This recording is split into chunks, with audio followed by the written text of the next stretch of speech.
Hi, நான் doctor Jagadeeswari Rajalingam. இந்த சேனலில் நிறைய விதமான ஹெல்த் இன்ஃபர்மேஷன்ஸை நம்ம பார்த்துட்ருக்கோம். சிகரெட் பிடிச்சா புற்றுநோய் வரும்னு நம்ம எல்லாருக்குமே தெரியும். இது நம்ம பார்க்கக்கூடிய படங்களுக்கு படம் போடுறதுக்கு முன்னாடியே ஒரு ஸ்லைட் போடுவாங்கள்ல, அதிலே பார்த்துருப்போம். ஆனால் இந்த சிகரெட் பிடிக்கிறதால பல பேருக்கு இன்ஃபர்டிலிட்டி ப்ராப்ளம் கூட வரும். இது நிறைய பேருக்கு தெரிகிறதே இல்லை. நான் சோஷியல் ஸ்மோக்கர் தான், என்றைக்கோ ஒரு நாள் தான் ஒரு சிகரெட் அடிப்பேன்னு சொல்கிறவங்களா நீங்கள்? அப்போ இந்த வீடியோ உங்களுக்கு தான். எப்படி சிகரெட் ஸ்மோக்கிங் ஆண்களுக்கும் பெண்களுக்கும் இன்ஃபர்டிலிட்டி ப்ராப்ளமை கொண்டு வருதுன்னு இந்த வீடியோவில் பார்ப்போம்.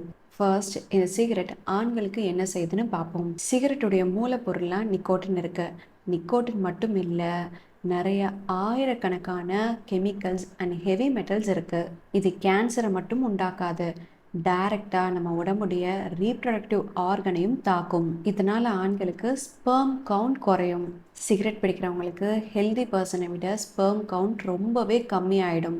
ரெண்டாவதாக ஸ்பெர்ம் மோட்டிலிட்டி, அதாவது ஸ்பெர்ம் நீந்தக்கூடிய திறன் கம்மியாகும்.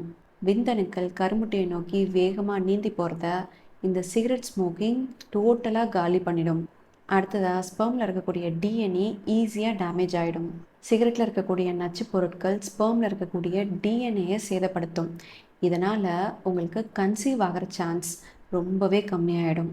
நாலாவதாக எரெக்டைல் டிஸ்ஃபங்க்ஷன். ஸ்மோக்கிங் பண்ணுறவங்களுக்கு அதிகமாக இந்த இரத்த ஓட்ட குறைபாடு இருக்கும். ஸோ உங்களுக்கு எரெக்டைல் டிஸ்ஃபங்க்ஷன் வர்றதுக்கான வாய்ப்புகள் மிக மிக அதிகம். இப்போது ஆண்களுக்கு சிகரெட் பிடிக்கிறதால உண்டாகக்கூடிய பாதிப்புகள்லாம் என்னென்னு பார்த்துருக்கோம். அடுத்தது, பெண்களுக்கு உண்டாகக்கூடிய பாதிப்புகள் என்ன, இவங்க சிகரெட் பிடிச்சா என்ன ஆகணும்னு தெளிவாக பார்ப்போம். முதலாவதாக இயர்லி மெனோபாஸ்.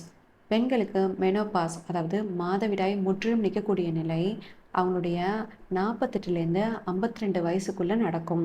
ஆனால் சிகரெட் பிடிக்கிற பெண்களுடைய சினைப்பையில் இருக்கக்கூடிய கருமுட்டை ரொம்ப சீக்கிரமே குறைஞ்சிரும். இதனால் அவங்களுக்கு மெனோபாஸ் ஸ்டேஜ் 48 வயசில் வராது, 35 வயசோ இல்லை 30 வயசுலேயே வந்துடும். ரெண்டாவதாக உங்களுடைய எக் குவாலிட்டி ரொம்பவே மோசமாகும். ஏற்கனவே சொன்னது தான், சிகரெட்டில் ஆயிரக்கணக்கான கெமிக்கல்ஸ் அண்ட் ஹெவி மெட்டல்ஸ் கூடவே அதிக அளவில் நிக்கோட்டினும் இருக்குது. இது டைரெக்டாக எக்குடைய குவாலிட்டியே மோசம் பண்ணிடும்.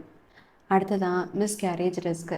சிகரெட் பிடிக்கிறவங்களுக்கு மிஸ்கேரேஜ் ரிஸ்க், அதாவது கருச்சிதைவு ஏற்படுறதுக்கு 2 மடங்கு அதிக சான்சஸ் இருக்கிறதா சொல்லப்படுது. நாலாவதா பாசிவ் ஸ்மோக்கிங் டேஞ்சர், அதாவது நீங்கள் சிகரெட் பிடிக்க மாட்டீங்க, ஆனால் அவங்க வீட்டில் இருக்கக்கூடிய யாரோ ஒருத்தர் சிகரெட் பிடிக்கலாம்.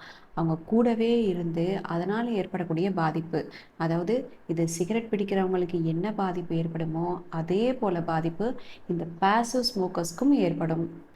நீங்கள் சிகரெட் பிடிக்காட்டியும் உங்கள் பார்ட்னர் சிகரெட் பிடிக்கிறத சுவாசிச்சிங்கன்னா உங்களுடைய கருமுட்டையுடைய தரம் மொத்தமாக போயிடும். இவ்வளோ பிரச்சனையை சொல்லி பயமுறுத்துறீங்களே டாக்டர், இதுக்கு தீர்வு இல்லையான்னு கண்டிப்பாக கேட்பீங்க. நம்ம உடம்புக்கு நல்லதை கொடுக்காமலே வெறும் கெட்டதை மட்டும் கொடுத்தா உடம்புக்கு ப்ராப்ளம் தான்.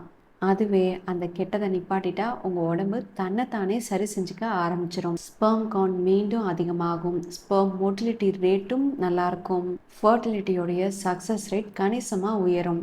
ஸோ ஆணாக இருந்தாலும் சரி பெண்ணாக இருந்தாலும் சரி, புகைப்பிடிக்கக்கூடிய பழக்கத்தை டோட்டலாக குவிட் பண்ணுங்கள். இந்த வீடியோவை இந்த பழக்கம் இருக்கக்கூடிய உங்கள் ஃப்ரெண்ட்ஸ் அண்ட் ஃபேமிலி மெம்பருக்கு ஷேர் பண்ணுங்கள். இன்னும் ஒரு இன்ட்ரெஸ்டிங்கான வீடியோவில் பார்ப்போம்.